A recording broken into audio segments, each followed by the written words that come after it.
بسم الله الرحمن الرحيم والصلاة والسلام على أشرف المرسلين. Salam alaikum, bonjour tout le monde.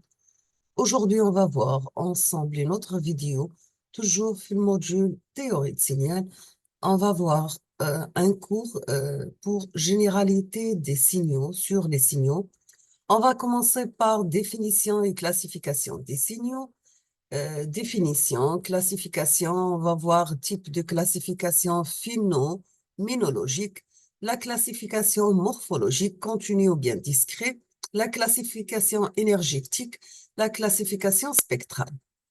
Deuxièmement, on va passer aux propriétés importantes sur les signaux pour la causalité d'un signal, un signal borné, signal à support borné, comment calculer la valeur moyenne et la valeur efficace.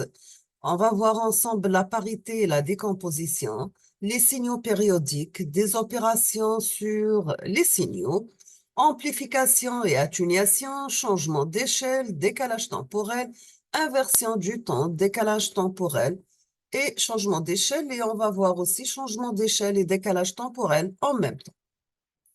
Quatrièmement, on va voir des exemples de signaux de base. راح نشوفوا la distribution et l'impulsion de Dirac, rappel sur les distributions, introduction aux distributions, la distribution régulière, la distribution singulière, les propriétés importantes. Et on termine avec un annexe.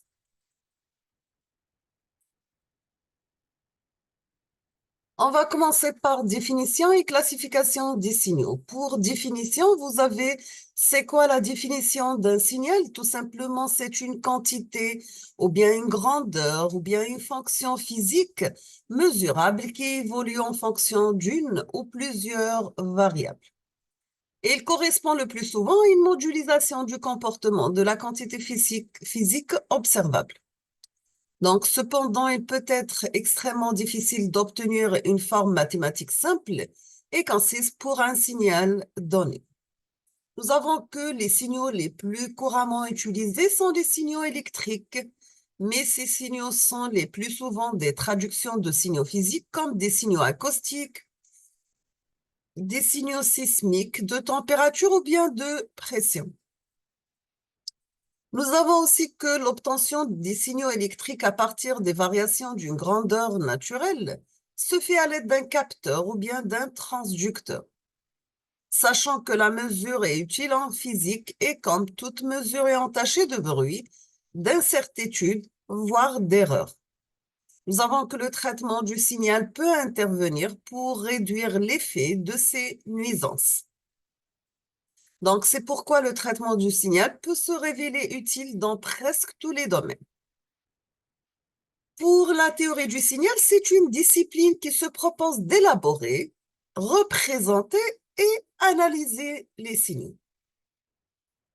On passe maintenant aux classifications des signaux. Donc, pour faciliter l'étude, nous avons que différents modes de classification des signaux peuvent être envisagés. On va commencer par la classification phino-minologique. Elle est basée sur l'évolution du signal en fonction du temps. Appelée aussi représentation temporelle, elle fait apparaître deux types fondamentaux. On va voir dans la figure après. Et on va commencer dans ce type de classification phénoménologique par les signaux déterministes ou bien ce qu'on appelle les signaux certains.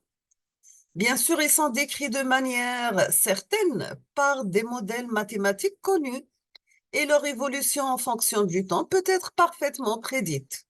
On distingue les signaux périodiques dont la forme se répète régulièrement et on trouve aussi les signaux non périodiques ou bien ce qu'on appelle apériodiques.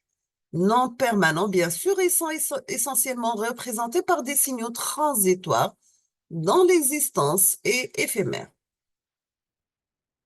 Bien sûr, ces signaux sont définis par des fonctions réelles ou bien complexes et ou bien par des distributions tout simplement.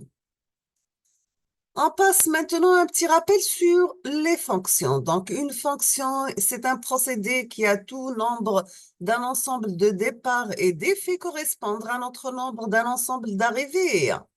Exemple, Donc, pour t appartient à R, donc tout simplement, vous aurez x de t appartient à R. Titre d'exemple, vous avez x de t égale sinus de pi f0t, x de t égale à exponentielle moins at, etc. On passe maintenant aux signaux aléatoires ou bien ce qu'on appelle probabilistes. Ils sont décrits par ses propriétés statistiques et leur évolution en fonction du temps sont imprévisibles. Nous avons que les signaux aléatoires, x en fonction de t et oméga, sont représentés par deux variables. Vous avez la variable temps et la pulsation oméga. Donc, temps, c'est une variable temps non probabiliste et oméga, c'est une variable probabiliste. On admet que le signal observé est membre d'une famille de signaux bien sûr définie par ses propriétés statistiques. Vous trouvez la densité de probabilité, la fonction de répartition, les moments, etc. On distingue soit les signaux stationnaires ou bien les signaux non stationnaires. Vous avez qu'un signal aléatoire et des stationnaires si ses caractéristiques statistiques sont invariantes dans le temps. On s'intéressera dans ce qui suit essentiellement aux signaux déterministes.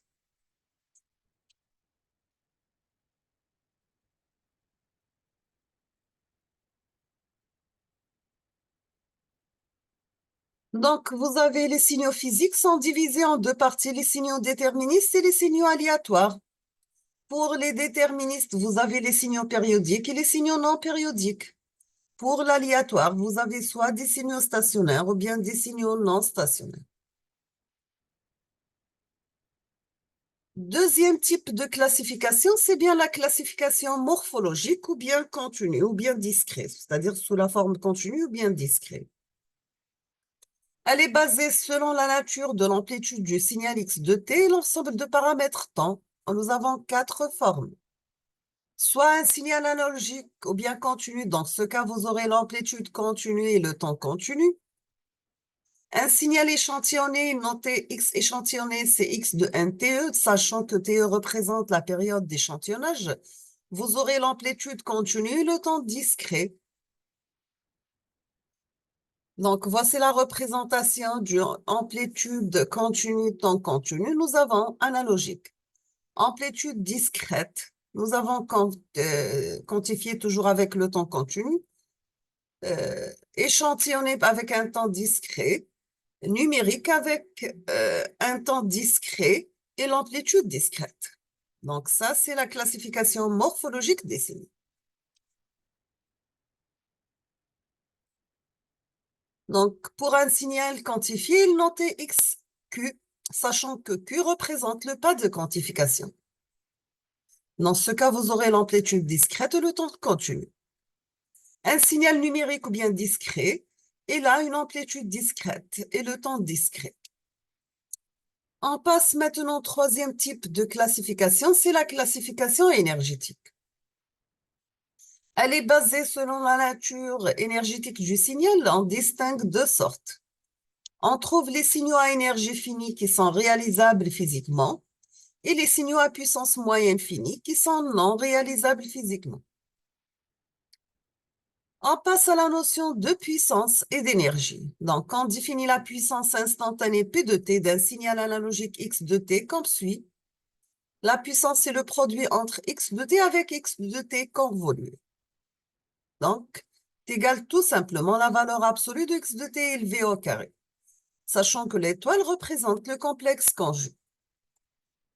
La puissance, c'est la dérivée de l'énergie par rapport au temps. Donc, la dérivée de l'énergie, ça sera la puissance multipliée par dt. Donc, dt représente l'énergie dissipée pendant dt. Et on peut calculer l'énergie dissipée sur un intervalle donné T1 et T2. Donc, l'énergie entre T1 et T2, ça sera tout simplement un calcul d'intégrale entre T1 et T2 de la dérivée de l'énergie, qui est égale à l'intégrale entre T1 et T2 de la puissance P de T dt. Maintenant, si on veut calculer la puissance contenue dans un intervalle T1 et T2, vous aurez que la puissance entre T1 et T2 égale l'énergie entre T1 et T2 divisé par T2 moins T1. Par la suite, on peut définir l'énergie totale d'un signal x de t par L'énergie totale, c'est l'intégrale entre moins l'infini et 1 plus l'infini de la puissance P de t dt. Donc, c'est l'intégrale entre moins l'infini et 1 plus l'infini de x de t élevé au carré dt.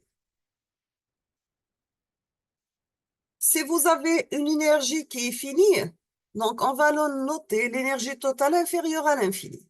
Dans ce cas, pardon, on peut dire que x de t, c'est un signal à énergie finie pour les signaux transitoires. Pour la puissance moyenne totale de x de t, donc vous aurez la puissance moyenne, c'est la limite de 1 sur 2θ. Quand θ tend vers l'infini, un intégral entre moins l'infini et 1 plus l'infini, moins θ, pardon, 1 plus θ, de x de t élevé au carré dt. Donc, c'est la puissance moyenne est finie, donc on va la noter P moyenne inférieure à l'infini. Dans ce cas, x de t est désigné à la puissance moyenne finie. Bien sûr, pour les signaux permanents.